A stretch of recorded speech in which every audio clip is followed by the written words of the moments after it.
Hello everyone, and welcome to the DarkWolf's Den Radio Show. Without any further ado, let's get this party started, folks. Do make sure that you stand, and if you can, or at least cover your heart for the Pledge of Allegiance.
I pledge allegiance to the flag of the United States of America and to the republic for which it stands, one nation, under God, indivisible, with liberty and justice for all.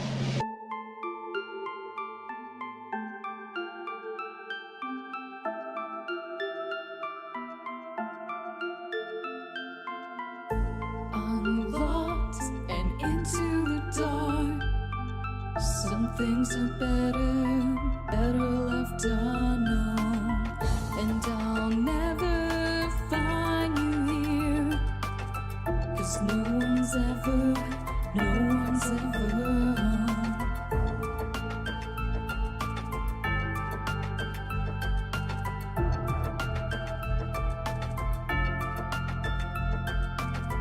Oh, what a widow, a peaceful spider.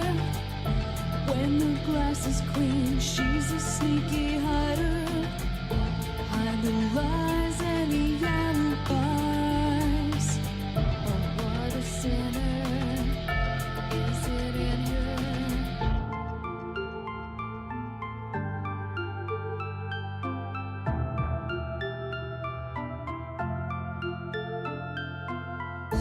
What's the truth in this riddle? Is love really just this simple? I can't seem to find my way in this world that never stays.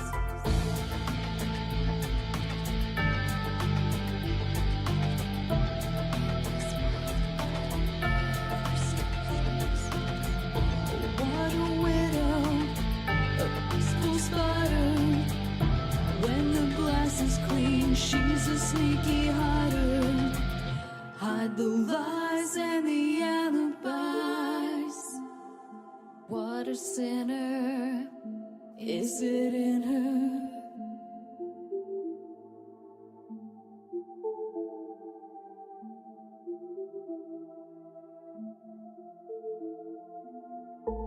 Is this real? Just illusion? I'm lost in the wonderland of confusion. I'm lost in the wonderland of confusion. Is this real or just illusion? Manifestation or a dark delusion? Is this real or just illusion? I'm lost in a wonderland of confusion.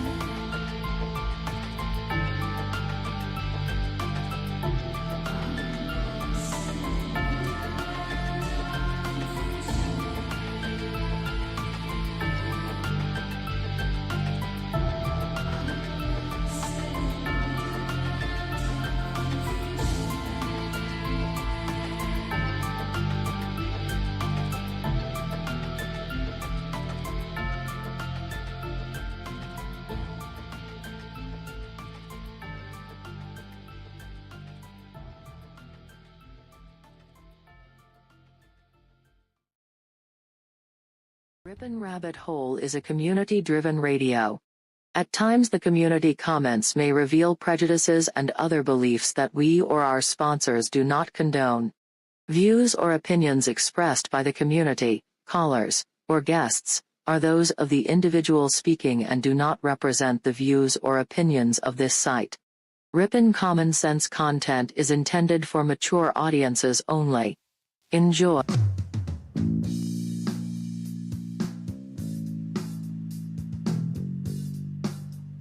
Coming to you from a secret cave, hidden deep within the wilderness. This is the Darkwolf's Den Show. Now, here is your host, Jerry Hicks. That's right, I am Jerry Hicks, also known as the Dark Wolf, and we are broadcasting live from a secret cave hidden deep within the wilderness of Tennessee. That's right, we're ripping through the electromagnetic soup. We're tearing through the atmosphere, and we're tunneling away into your radio like a quantum sparticle.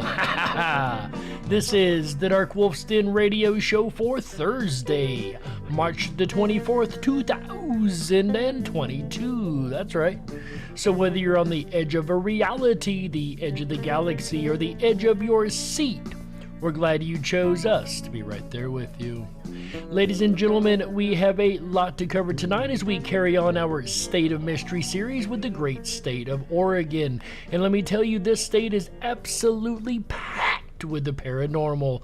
And we're going to get through it together, but first, let's go ahead and see who all we have out here in our chat rooms, both on the DarkWolf's Den Radio Show as well as the Rippin' Rabbit Hole YouTube channels. How we doing out here tonight, folks? Michael Fontaine seems to be the only one hanging out over in the DarkWolf's Den Show. Says YouTube cut you off again. Refresh the page. I probably should type that over there. If you do end up getting cut off at whatever point, we know YouTube's a little weird. Just refresh your page and it should come right back up. At least I hope it does. Anyway, like I said, Mandani Mall looks like he has hopped in over at the Darkwolf's Den Show. No gore, goodnight Oreo. Or GN Oreo, says Mandani Mall, is the anagram for Oregon. Rogan, I don't know, maybe we get Rogan out of that. It don't use all the letters though, does it? Don't count as an anagram if it don't use all the letters. I don't believe.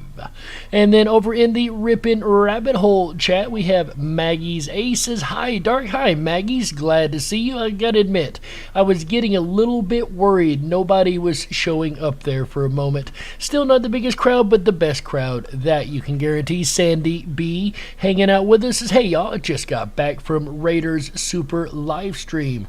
Shut off, I closed it and come back, says Michael. Yeah, I don't know why it does that. YouTube just doesn't like us for some reason, as we all know very well. Raider Champion, glad to see you, my friend, dropping in the Wonderland link by Chick and Michael Musco. Isn't that an amazing song? I can't get enough of it. I might be a little biased that it's my theme, but I can't get enough of that one. Who else we got here? Earl Taylor, glad to be hanging out with you backstage lately, Earl. Always a pleasure to see you, my friend, as well as Burgos. There's a name we don't get to see often enough. Glad to have you here. Burgos says, hey, Dark Wolf. Hello, family. Hello, Burgos. Always a pleasure. As well as Mandani Mall jumping in over here at the Rippin' Rabbit Hole. And there's the one I was really expecting to see here. Earth Daughter says it's pronounced Oregon. Oregon. So I, for the longest time, pronounced it Oregon. And then a friend of mine started making fun of me and told me it was Oregon. Now I'm getting Oregon. So there's a variety of ways I think that you can say this name of this state.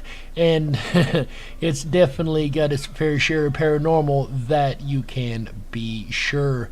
Where is that comment I was looking for here? A sparticle now, huh? Says Maggie's Ace. Yeah, I figured I'd do something a little different, right? Instead of the quantum particle, the quantum sparticle.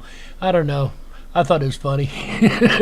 I may be the only one, but at least I thought it was kind of funny. Looks like that's all we have hanging out over here, guys. It's great to see every one of you guys here. It's always such a pleasure. Do me a favor, though, and share this out on all your social medias. We know how badly that YouTube tries to stop our broadcasts. I guess we don't censor enough for them, right?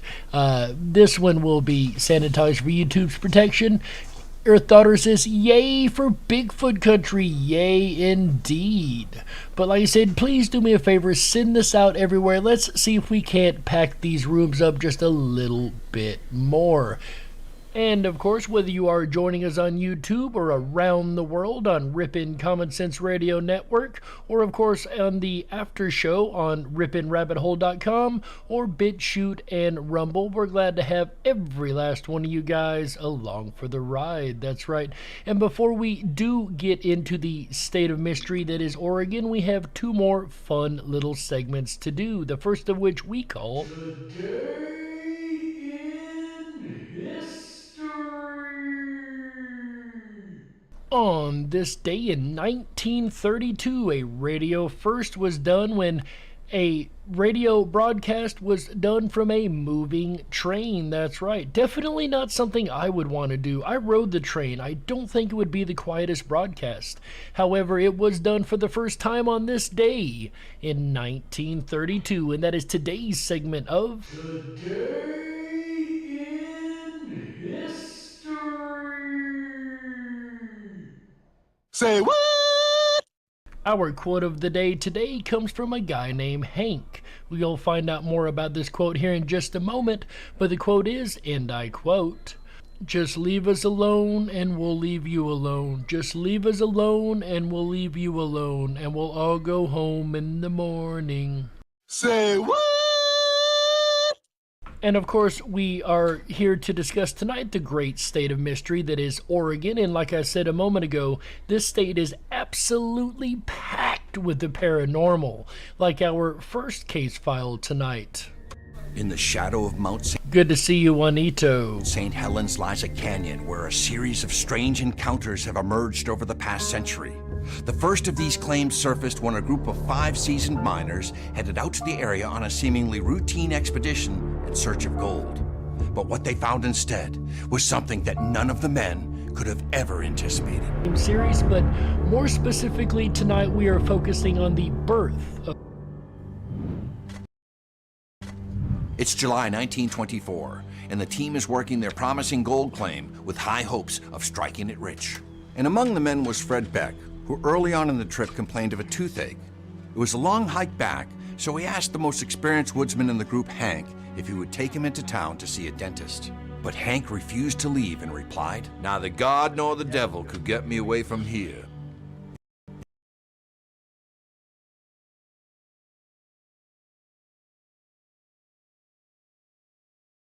And so the mining trip continued, with the men panning for gold day in and day out, taking refuge at night in their sturdy log cabin. Things were going smoothly. That is until one night when they heard strange whistling sounds echoing across the canyon. Although the men were accustomed to hearing noises at night, something about this sound was notably disturbing.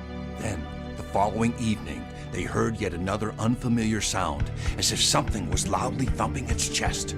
And pretty soon they all had an eerie sense that someone or something was watching them. This put the men on edge. Even Hank, who knew the land better than anyone, was becoming anxious. When they first arrived at the... Perhaps it would have been better off that they did stop their journey and go back home, right? The camp, he had noticed several large footprints scattered around the area, the likes of which he had never seen. Back then he thought nothing of it. Perhaps it was a bear. But now he was beginning to think it was something else entirely. Something that they were not expecting to see for sure. The next day, Hank and Fred went to get water from a nearby spring and brought along their rifles just in case. And it was there that Hank saw something lurking in the shadows about 100 yards away. He yelled to Fred, who turned just in time to see a huge 7-foot hairy man-beast. Hank raised his rifle and fired off 3 shots, hitting a tree and spraying bark in all directions. The astonished Fred fired off several more shots, but the creature had turned and fled. So it looks like they might have won this battle, but it only seemed to scare the beast off. Hello, Guide Line Strikes. Glad to see you, my friend. When the shaken men returned to the cabin, they told the others of their terrifying encounter. We gotta get out of here. There's some sort of mountain devil out there. You sound like a madman. Ain't no such thing as mountain devils. And what I really love about this story is the skepticism that these guys originally show. Yes, there is. I saw it, and I shot my rifle at it, too. Hank and Fred eventually convinced the men to go, but now the sun was setting, and their last chance to leave had already passed, and so the men would have to wait until first light. All they had to do was make it through the night. And it's a night that they might have had a rougher time making it through than most, as this night is going to become one of the biggest stories they've ever been able to tell. And so they hunkered down and drifted off to sleep with their rifles in hand. Morning couldn't come soon enough. It was around midnight when a loud thud awoke the men. Something hit the cabin. Fred saw Hank kicking and screaming and tried to calm him down. Quiet, quiet, be quiet. They heard heavy footsteps trampling through the brush right outside the cabin. Whatever it was huge, and there was more than one. The men readied their rifles, and then it began.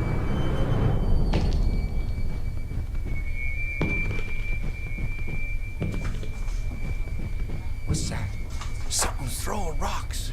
And as we know in many, many Bigfoot case files, we have these rocks being thrown, large rocks and boulders thrown across different areas. That's actually very common in a lot of case files of Bigfoot, right?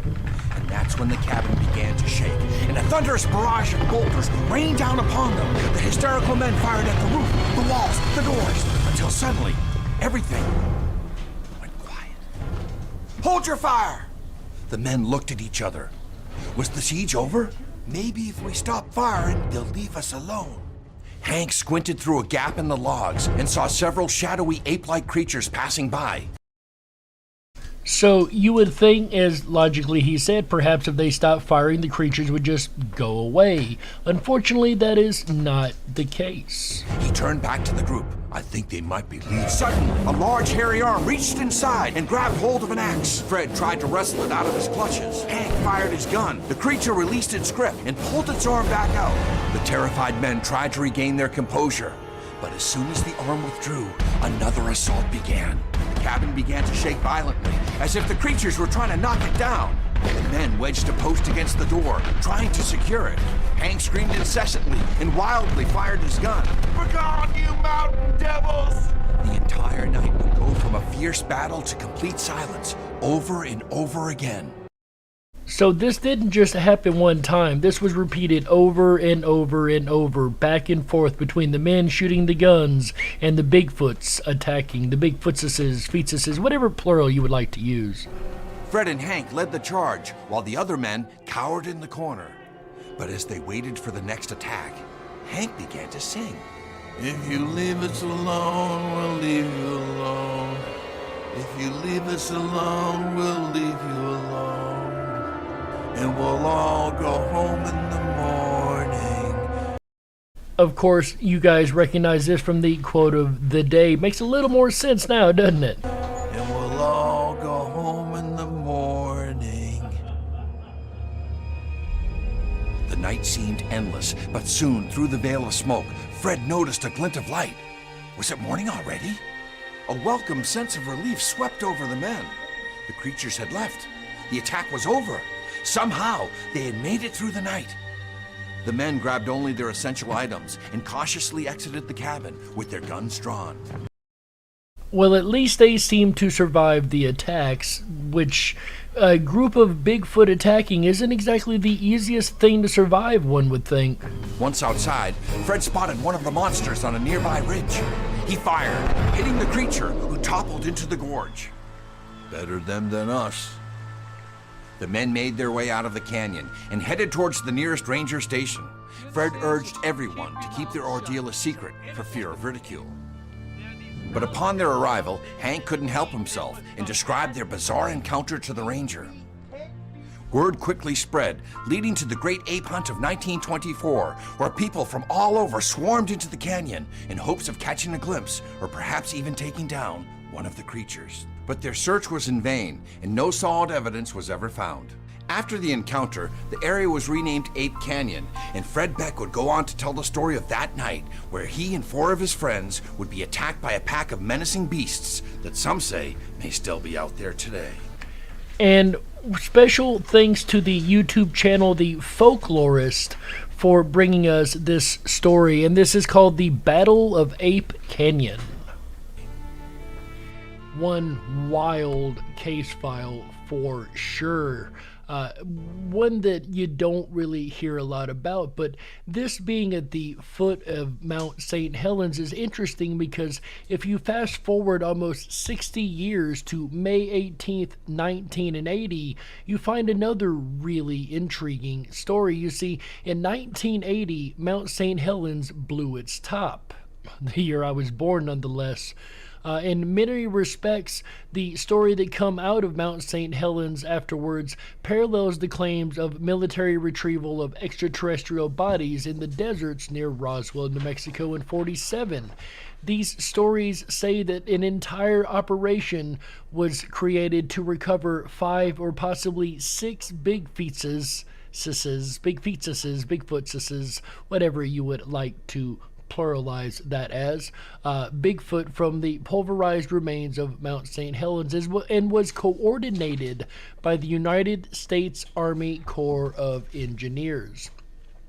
The USACE notes that its role is to deliver vital public and military engineering services, partnering in peace and war to strengthen our nation's security, energize the economy, and reduce risk from disaster. In other words, they would indeed have been the ideal body to have played the role of recovery. Bigfoot researchers have been told that several bodies were reportedly found on a 105-mile-long stretch of the Cowlitz River in the Cascade Mountains. Military Chinook helicopters were said to have been flown into the area and later exited with corpses of several large, hairy, ape-like animals hanging from the powerful nets strung beneath the helicopter.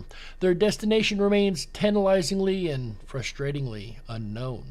However, in 2012, a story surfaced from a former National Guardsman who maintained that he was actually on site when at least some of the Bigfoot recoveries did occur, under the cover of extensive secrecy nonetheless. Incredibly, he claimed that not all of the retrieved Bigfoot were dead. Some were burned, others were severely injured, and a few critically so. Particularly outrageous is the claim that the military had assistance from 1 to 2 unharmed Bigfoot that helped guide military personnel to the site where the injured hairy giants lay, which, in my opinion, would be expected from a semi-civilized group of creatures like this. There's absolutely no doubt that the stories of the dead and injured Bigfoot on the Mount St. Helens disaster of 1980 are fascinating. Admittedly very problematic, however, is the glaring fact that not one of the alleged retired or former military personnel that have divulged such fantastic stories have been willing to reveal their names. Now, would you blame them, folks? If you had information like that the government threatened your life and your family against telling, would you come out with your real name and tell them or tell your story? I doubt many would, and that is a problem in the paranormal world, and that's why we have to look at each case file individually and see what things line up.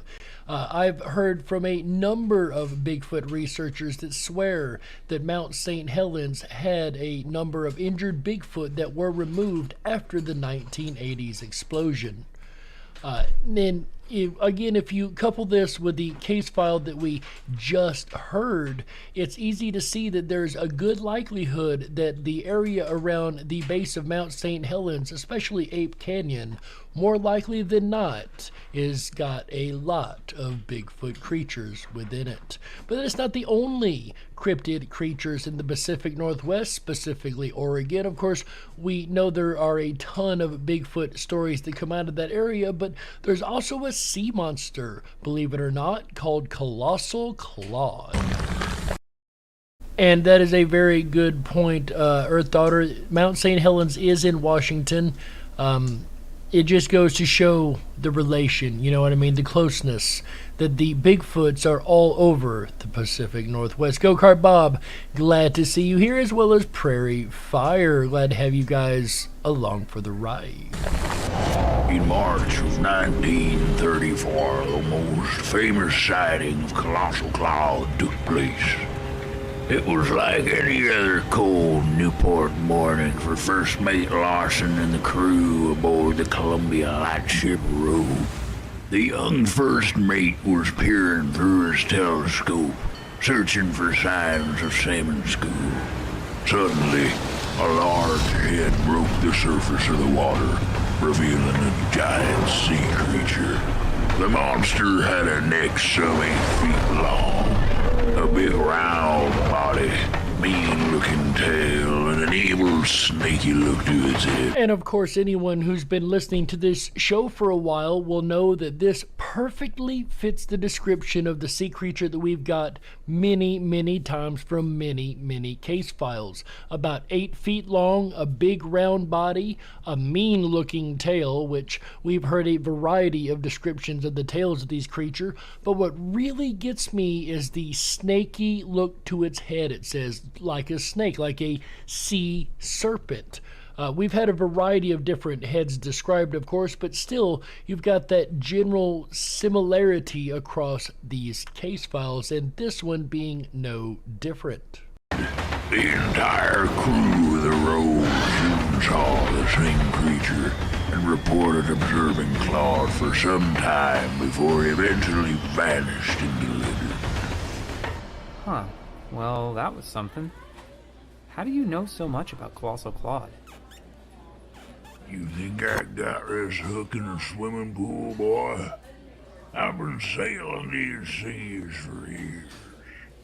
I've seen things. And interestingly enough, this isn't the only sighting of Colossal Claude, merely the first sighting. In 1937, a trawler docked in Astoria, and the skipper came ashore and reported seeing, and I quote, a long, hairy, tan-colored creature with the head of an overgrown horse, about 40 feet long, with a 4-foot waist measure, end quote. So it doesn't directly match the first sighting, but it does match other sightings that we have heard in the last couple months, especially the overgrown horse head. We've heard the horse head description a number of times on these sea serpents. But this isn't the only sea serpent found in Oregon. There's also one called the Wallowa Lake Monster, also known as Wally. A local legend among the Nez Perce tribe states that when the Nez Perce and Blackfeet were at war, the daughter of the Nez Perce chief fell in love with the son of the Blackfoot chief. One night the couple took a chance and took a canoe from the Nez Perce camp and rowed out on the lake. Eventually the rival tribes realized what was happening and set out after them. The monster then came up out of the lake and attacked them, killing them all. To this day, the Nez Perce do not venture out onto the lake. An article was written in the local Wallowa Chieftain newspaper on November 5th, 1885, detailing a local resident's encounter with the monster. Quote, a prospector who refuses to give his name to the public was coming down from the south end of the lake on Friday evening in a skiff shortly after dusk. About midway of the lake, he saw an animal about 50 yards to the right of the boat rear its head and neck up out of the water 10 to 12 feet. But on setting him, it immediately died, and I think it means seeing him. The article goes on, he ceased rowing and gazed around in astonishment for the strange apparition which he had just seen. when it raised about the same distance to the left, this time giving a low bellow, something like a cow. It also brought its body to the surface, which the prospector avers was about 100 feet in length. I somehow think that might have been a bit exaggerated, then again, maybe not. The monster glided along in sight for several hundred yards. It was too dark to see the animal distinctly, but it seemed to have a large, flat head, something like that of a hippopotamus, and its neck, which was about 10 feet in length, was as large around as a man's body. Now, this story may have been coined in the imagination of the narrator, but he was very earnest in his recital. However, it is a known fact that there is a tradition among the Indians that the lake has a big sea cow in it, which on one occasion many years ago came up one evening and swallowed a young warrior and his dusky bride as they were gliding over the surface of the lake in a canoe. To this day, an Indian of the tribes who formerly frequented its shores cannot be induced to go up on its waters, as we heard earlier about the Nez Perce. So it seems Oregon has a wide variety of cryptid creatures, from sea monsters to Bigfoots, and I've actually even run across a couple Thunderbird sightings as well. There is a number of strange creatures in the area of Oregon.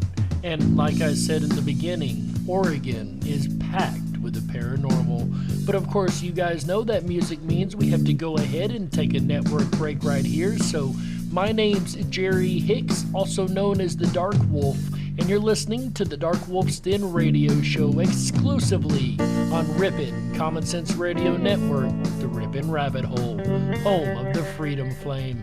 We'll be right back with the second half of the DarkWolf's Den Radio Show after these messages. Stick around. Don't touch that dial. That's right. We gotta stoke the fires and run off the men in black. Don't touch that dial. We'll be right back. Oh yeah, Jerry Hicks on a Thursday night. Hi everyone, it's AJ the Rip. One moment, it seems like we're having a bit of a technical difficulty connecting over to AJ over there. Let's try one more time. Oh yeah, Jerry Hicks on a Thursday. Now that is very strange indeed. Well, we have a wonderfully amazing weekend coming up, folks, here on the RippinRabbitHole.com and the Rippin' Common Sense Radio Network. AJ has a lot of surprises on the way. We have a bit of a wild card schedule this weekend. Let's see if we can reconnect with him one more time here. Yeah, it looks like the connection's going through, and here we go. Oh yeah, Jerry Hicks on a Thursday night. Hi everyone, it's AJ the Rippin' Rabbit. Are you enjoying tonight's DarkWolf's Den Radio Show broadcast, State of Mystery for Oregon? I know I am. If you are and you haven't done so already, please make sure to hop on over to our website, rippinrabbithole.com. There you can sign up for your exclusive backstage VIP pass. It's going to give you unfiltered access down the rabbit hole to our privatized social media network. It's absolutely free to join. It always will be. It's going to unlock a bunch of really cool features with you there.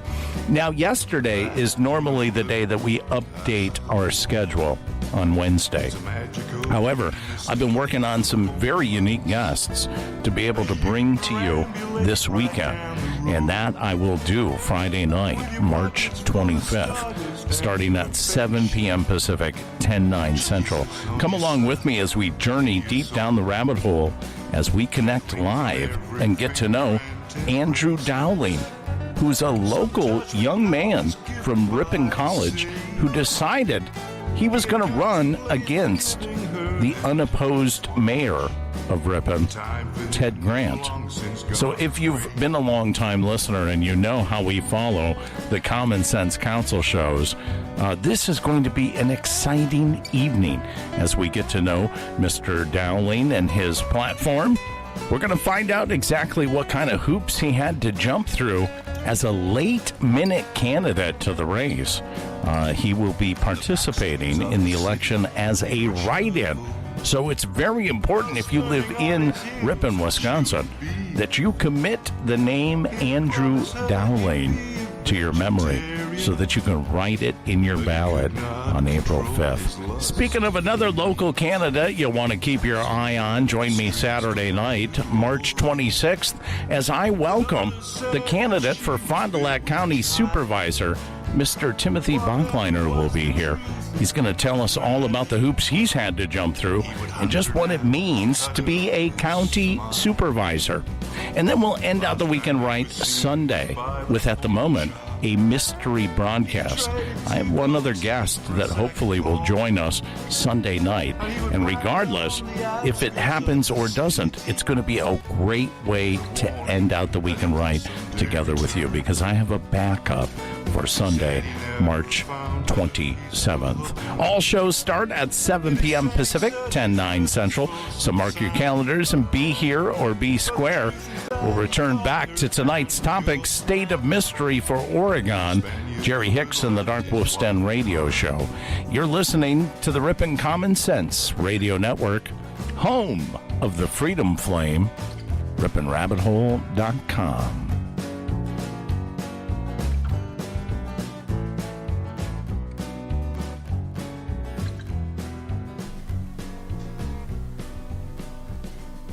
And remember, if you would like to support us here at the DarkWolf's Den Show, you can always buy our book, Moon Madness, available on Amazon. $7 for the Kindle version, $12 for the paperback, and it's a good way to help support everything we do here at the DarkWolf's Den Show, and you get a book also, so you really can't beat it, right? If you were meant to be controlled, you would have come with a remote, but you didn't. And that's why you listen to the DarkWolf's Den Show. Now, here is your host, Jerry Hicks. That's right, I am Jerry Hicks, also known as the Dark Wolf, and welcome back to the second half of the DarkWolf's Den Radio Show for Thursday, March the 24th, 2022. Ha! So whether you're on the edge of a reality, the edge of the galaxy, or the edge of your seat, we're glad you chose us to be right there with you. If you're just tuning in tonight, folks, in the first half, we went over a number of cryptid creatures, from lake monsters to a battle of Bigfootses, whatever the plural you would like to choose for that. It has definitely been a wild ride so far, and we're only halfway through. Of course, in the second half, we like to touch on the hauntings of Oregon, and it has more hauntings, I would say, than it even has cryptid creatures, and that is saying a lot. And we are going to start off tonight's list with Forest Grove. Forest Grove, located in Washington County, Oregon, about 25 miles west of Portland, is a small city acting primarily as a commuter town to the much larger PDX Metro that originated as a farming village, and that's incorporation in 1872 marked the first incorporation in the whole of the county. The most famous ghost story surrounding this sleepy community tells of a towering phantom that roams its forested patches, believed to be the apparition of a lumberjack. Earth Daughter, you might not have been here earlier when I was talking about it. I used to call it Oregon for the longest time, and my friend at the time reminded me, or told me, that that isn't quite how you say that word, and she said it was Oregon. So I've had a multitude of pronunciations for that word. I still say Oregon most of the time, to be fair. That's been known to attack and kill any who cross its path, and that, disturbingly, has even been linked to several murders. One thing that we have not heard a lot of in these state case files of hauntings is the Murderous Ghost, right? We've only heard just a couple case files that include that element. We might actually have to create a new category just for the murder ghosts, right? That is disturbing to say the least, if you ask me. Most recently, in 2016, the town was plagued by a phenomenon recognized as the Forest Grove sound, during which time locals reported an otherworldly mechanical scream that was heard through surrounding woodlands that drove both pets and residents crazy. This perturbing noise was heard for the last time on the 27th of February, and while we have yet to wait on an official explanation as to its source, informal theories range from an angered Sasquatch to extraterrestrials. I'm going to go ahead and put my theory on the pile. I think it's underground bases being created by these boring machines. It's the only thing that makes sense to me, right? It has no top ground explanation. Perhaps it's coming from underground, right? The Liberty Theater. The Liberty Theater, located off Commercial Street in the charming coastal town of Astoria, is a historic vaudeville theater and cinema housed within a larger structure recognized as the Astor Building. Historically, the site now holding this theater was, to old-timers, known as John Dad Farrell's Sawmill, but in 1883, a group of local boys fashioned a fire nearby, and it grew out of control, consuming the east half of the original commercial district. In 1907, construction was started on the Weinhard Astoria Hotel, which would open its doors in 1910. However, the Astoria fire of 1922 would claim both the hotel and an earlier theater, along with around... By the way, good to see you over here in the Darkwolf's Den Show, My Life, and JoJo's. My Life says Oregon also. 30 additional blocks of downtown. The Liberty Theater we know today would first open its doors in 1925, atop the site of the former Weinhard Astoria Hotel, as the first theater to be re-established following the Great Blaze, and, in a way, as a symbol of the city's rebirth. In the year 2000, the Liberty would undergo a slew of much-needed restorations and refurbs, and wouldn't reopen until 2005, with restorations formally concluding in 2006. The Liberty Theater remains open into the present, hosting a range of concerts, stage performances, movie showings, events, and, as legend has it, an assortment of supernatural infestations, with both staff and visitors to the Astor Building reporting objects sighted moving on their own, instances in which the popcorn and soda machines operate by themselves, and doors that open, close, and whose handles rattle spontaneously. So far, this definitely qualifies as an active, ongoing haunting. I could only imagine watching soda machines and popcorn machines work on their own. That actually would be kind of cool, right? The specter of an elderly woman in nice clothing has been encountered roaming about the... If a ghost wants to make me popcorn and a soda, I definitely am not going to disagree. What about you guys? The apparitions of two men in top hats have been witnessed chatting in various spaces, and the manifestation of a younger, beautiful woman in Victorian-era clothing has been spied in the upstairs restrooms, and has been known to materialize behind the living in the mirrors. We get so many case files like this with these apparitions from a bygone time. It really does make me wonder if there's a parallel mirror universe, if you will, running just right beside ours that sometimes becomes so thin that we can see between the universes. Just a theory, but definitely something very intriguing indeed. Lastly, one of the Liberty's most famous ghosts is easily that of Handsome Paul, a sleek-looking gentleman always clad in a white tuxedo and Panama hat, who's been known to tug on the hair and clothing of women he finds attractive, before promptly vanishing. What I do find strange is if it is a situation of two different dimensions running together, I wonder why we're not able to affect the other side. Then again, maybe we are and we're unaware. That I don't know. Perhaps they're unaware that they're ghosts on that side, and they may not be ghosts, but very well alive as you and I, as we've discussed that theory a couple times on this channel. But just the same, when you have interactions with ghosts that find women attractive, for instance, and only mess with those particular people, it just goes to show more so that there is some type of interaction between the two realms.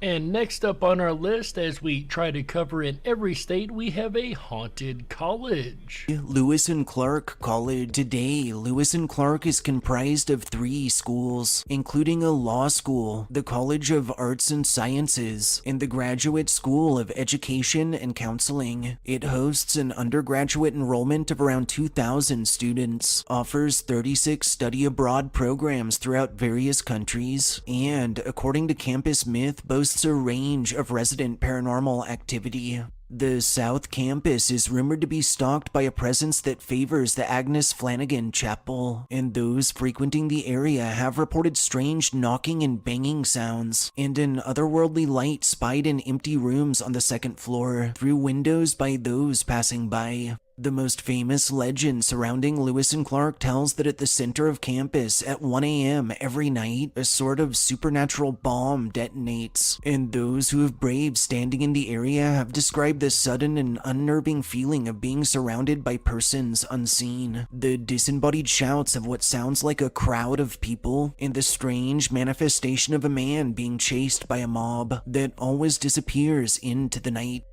Now, what I find extremely interesting about this particular case file, of course, is the fact that this happens every single night at 1 a.m., according to what's been said.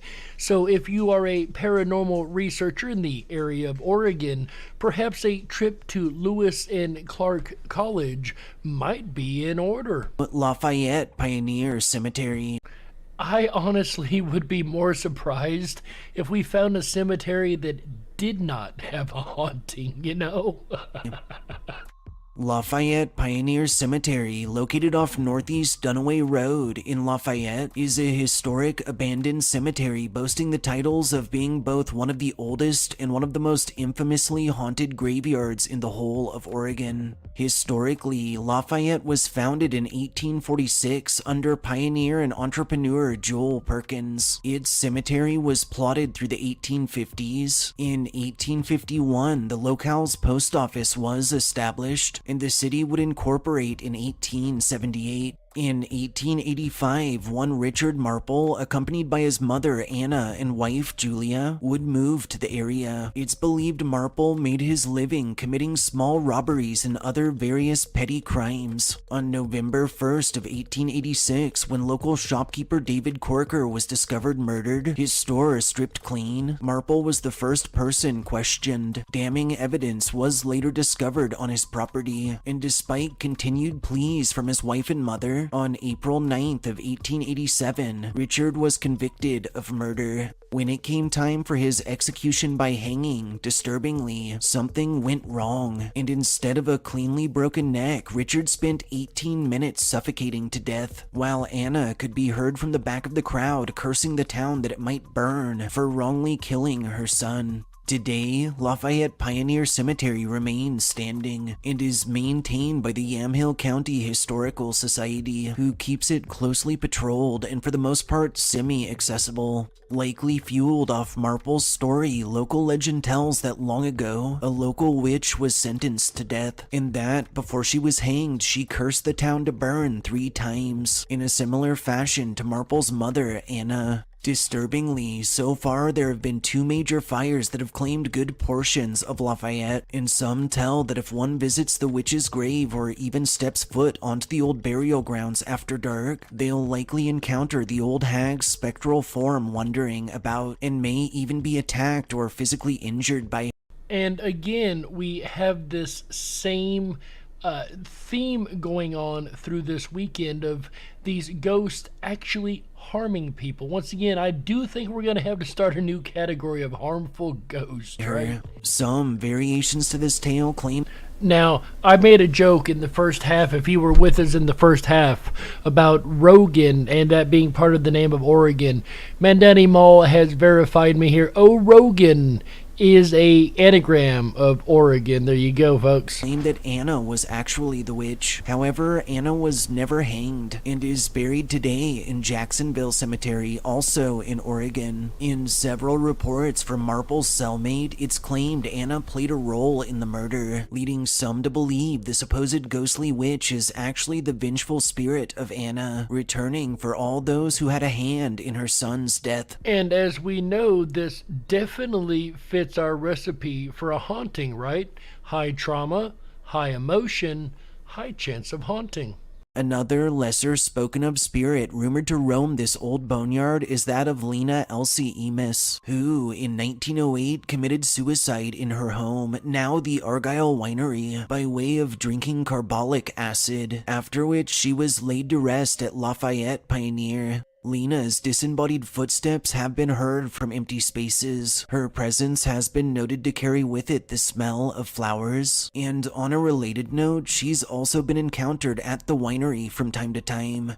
Again, it does make one wonder if these folks are either reliving these in a stone tape fashion, or if it really is another world that we enter when we do pass from this one, a world that is incredibly interactive with this side. Lithia Park.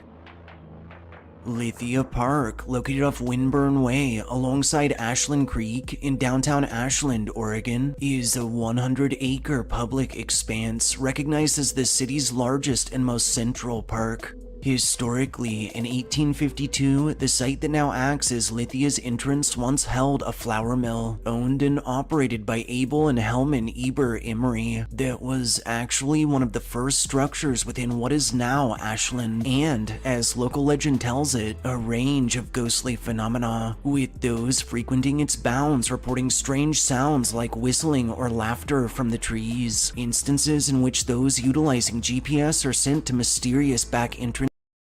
Kind of reminds me of that song, The Forest Echoes with Laughter, right?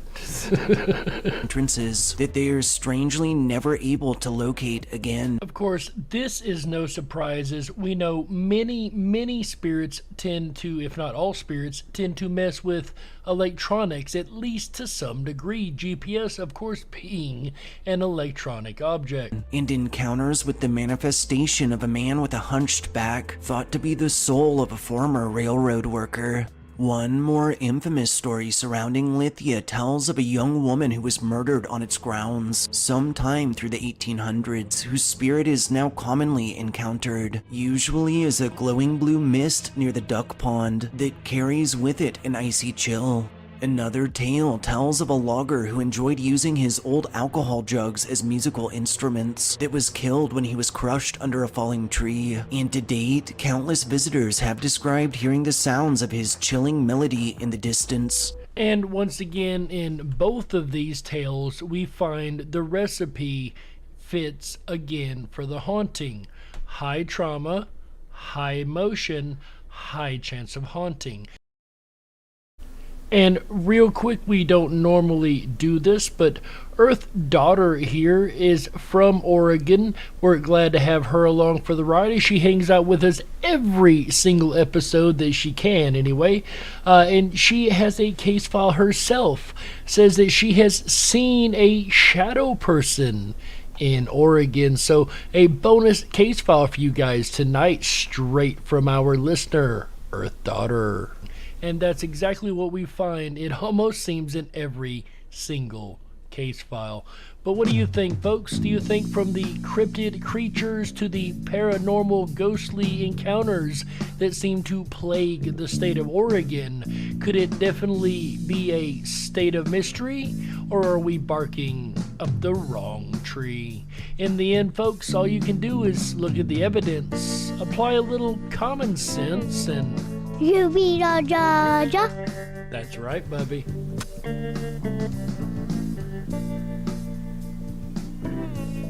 We got to close it out That's right, that's it for this episode of the Darkwolf's Den Radio Show for Thursday, March the 24th, 2022. So whether you're on the edge of a reality, the edge of the galaxy, or the edge of your seat, we're glad you chose us to be right there with you. Ladies and gentlemen, the den may be closing, but don't you worry. The weekend fun has only just begun, that's right. And we have wild card weekends like this. Do make sure that you check out the Rip'n Rabbit Hole to follow our very static, or non-static, very dynamic schedule tonight. I'll get the right words here in a minute, I promise. But tomorrow, Friday, March 25th, 2022, 7 p.m. Pacific, 10/9 Central, our buddy AJ the Rip'n Rabbit takes back to the airwaves with an all-new episode of the Rip'n Rabbit Hole live show, as he will be discussing a very interesting topic indeed. The Mayor of Ripon, Wisconsin, Mr. Ted Grant, has went unopposed for quite a while, until now. We would like to introduce you to Mr. Adam Dowling tomorrow night, as he will be a brand new late-minute candidate for the office of mayor and might give Mr. Grant a run for his money. And AJ is going to be discussing a lot with Mr. Adam tomorrow, Friday, March 25th, 2022, 7 p.m. Pacific, 10/9 Central. I, of course, wanted to cover a lot of how to get involved with these things on my Freedom Flame series, but we've had an issue on that and had to postpone those, so I'm glad to see AJ picking up the reins on this, as well as following it up on Saturday, March 26th, 2022, 7 p.m. Pacific, 10/9 Central, as AJ the Rip'n Rabbit comes back again for another episode of the Rip'n Rabbit Hole live show. And this time he's going to be discussing the same type of things with the county supervisor candidate, Mr. Timothy Bockliner. And let me tell you, I've had the honor and pleasure of conversing with Mr. Timothy Bockliner myself. This is a very interesting gentleman that I really enjoyed talking to when I had the chance, and AJ, I'm sure, is going to enjoy it even more as he discusses what county supervisor is, how to get involved with such roles, and what it takes to be in these positions. All that and more coming up on Saturday, March the 26th, 2022, 7 p.m. Pacific, 10/9 Central. Then, as AJ announced at the break, there is going to be a special guest possibly lined up for Sunday, March the 27th, 2022, as AJ the Rip'n Rabbit takes back to the airwaves with a very, very special show that is, well, it's a surprise. I'm not going to ruin the surprise for you guys. Why would I do that, right? But to stay up to date with all the information that is coming up on the Rip'n Rabbit Hole here on Rip'n Common Sense Radio Network, make sure you are tuned in to the RipNRabbitHole.com. That is RIPONRABBITHOLE.com. Over there, you're going to be able to stay up to date in our Listen Live section, our schedule that we try to keep up to date as much as possible. And like AJ said during the break, normally our schedule comes out on Wednesdays, but we have been changing it up a little bit and trying to get ahead of the game over there. So make sure you are constantly checking as things change on the fly sometimes, and it's always good to be up to date. Do make sure you sign up for your backstage pass at the RipNRabbitHole.com. That is free and always will be.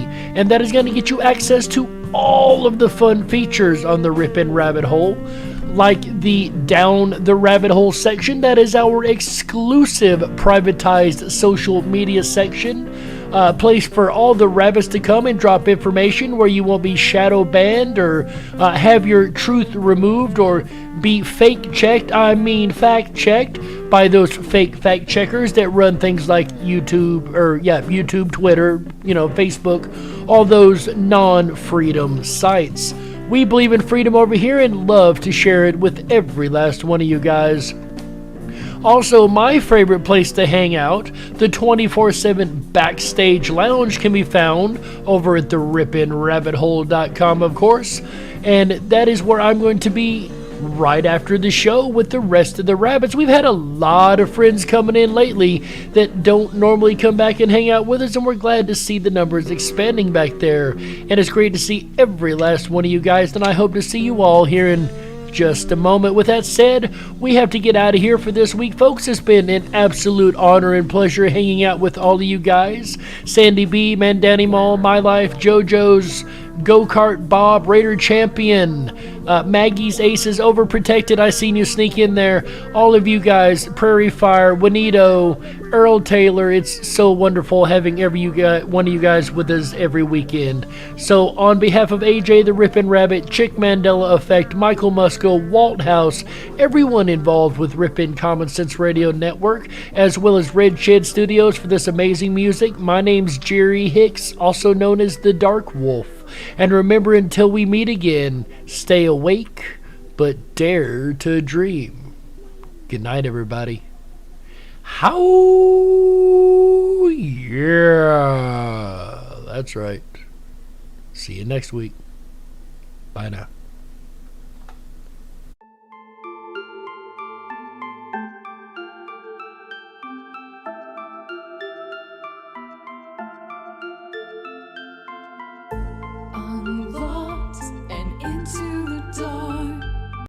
Some things are better left unknown. And I'll never find you here, 'cause no one's ever home.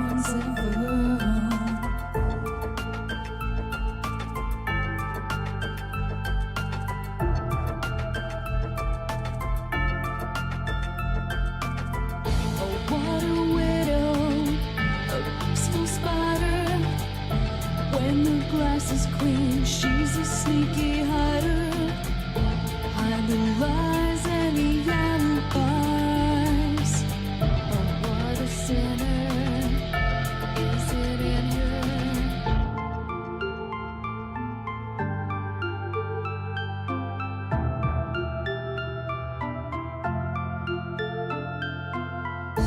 What's the truth in this riddle?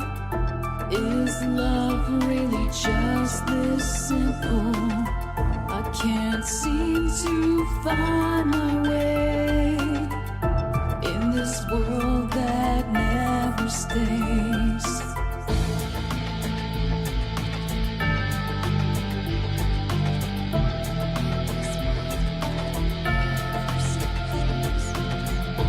What a widow, a peaceful spider. When the glass is clean, she's a sneaky hider. Hide the lies and the alibis. What a sinner. Is it in her?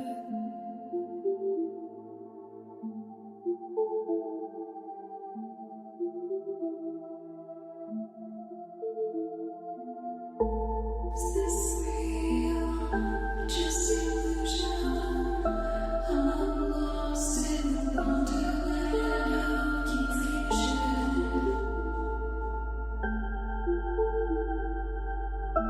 I'm lost in the wonderland of confusion. Is this real or just illusion?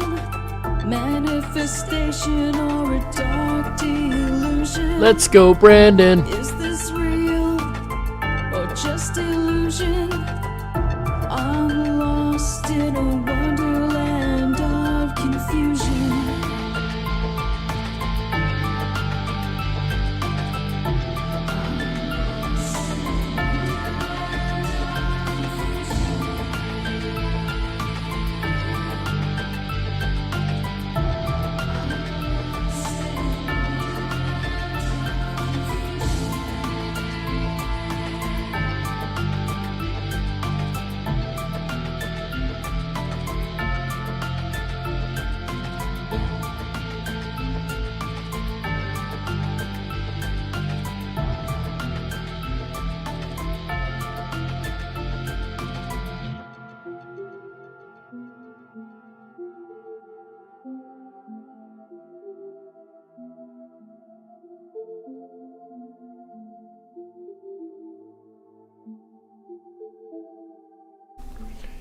If you would like to support us here at the Darkwolf's Den Show, do make sure you check out our new book available on Amazon called Moon Madness. It is available in both e-Kindle and paperback versions, $7 for the electronic version, $12 for paperback. I'm kind of partial, but I like it. It's a great way to support us here at the Darkwolf's Den Show, as well as, you get a free book, or you get a book out of the deal. Can't beat that. Good night, folks.